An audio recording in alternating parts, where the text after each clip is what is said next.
ഗാന്ധിജിയുടെ വേർപാടിൽ മനംനൊന്ത് മഹാകവി ഉള്ളൂർ എസ് പരമേശ്വരയ്യർ രചിച്ച ആ ചുടലക്കളം എന്ന കവിത. അന്ധകാരത്തിൻ വായിൽ വീണുപോയല്ലോ ലോകം, ഹന്ത നാമത്രയ്ക്കുമേൽ ശബ്ദരോ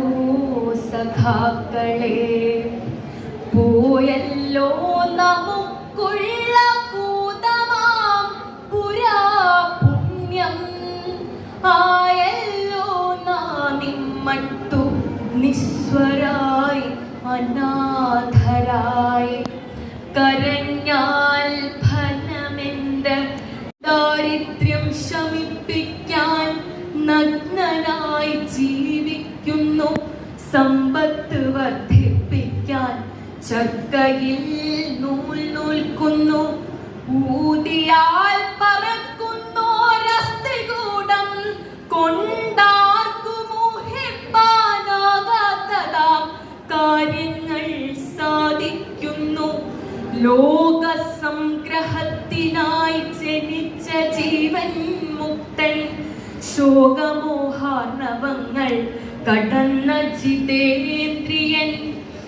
പിന്നോട്ടേക്കു പായിച്ചോരമോഘാസ്ത്രൻ, ഹിന്ദുവും മുസൽമാനും ക്രിസ്ത്യനുമെല്ലാം തന്നെ ഒന്നായി താൻ നിനയ്ക്കുവോൻ, ചൊല്ലുവോൻ പ്രവർത്തിപ്പോൻ, സോക്രട്ടീസിനെ കൊൽവാൻ കരളം കുടുപ്പിച്ചു,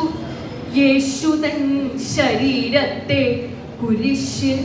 തറച്ചു നാം, കൃഷ്ണൻ തൻ പാദത്തിനെ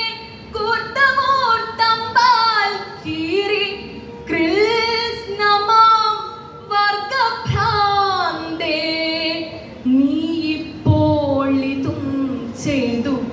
കൃഷ്ണമാം വർഗ